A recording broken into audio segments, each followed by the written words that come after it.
These are the kind of heaters that we use in our water buckets. They have a plastic cover on them, and then the heating element is on the inside. One thing about these is you don't want them exposed to air when they're plugged in. If these are exposed to air when they're plugged in, you can burn them up, and that's how horses and livestock can get shocked.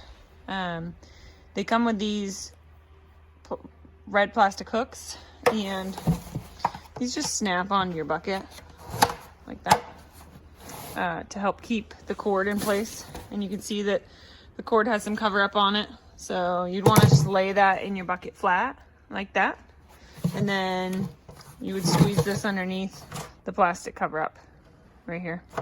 So once you squeeze this cord underneath the plastic cover up, you can plug it into your outlet, fill your bucket up, and you're good to go. There's no turning on and off. It's just as soon as it's plugged in, it's ready to go.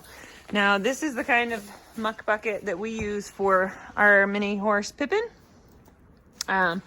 They work really good for minis. They're short and they can reach them, and they don't drink too much, so they don't need a lot. But these seem to be perfect size.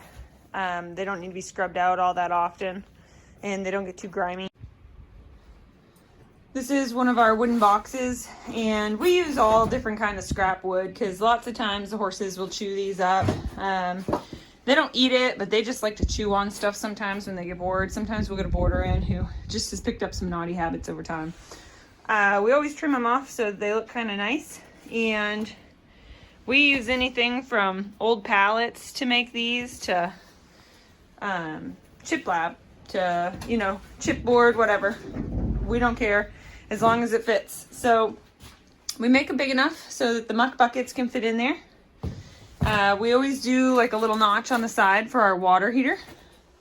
And then we put a little hole at the bottom so that the cord can come through so it can get plugged in. Now you can see we insulated all the inside. We even insulated the floor so that this will stay nice and toasty and be a little bit more economical to use. We just used the rigid foam insulation. I think this is 1/2 inch. We usually try to use 1 inch, but this must have been what we had laying around. This is just one of our extra buckets. They're not too heavy. We put a handle on both sides so that 2 people can carry it easily, or if you're really strong and tough, then 1 person can carry it.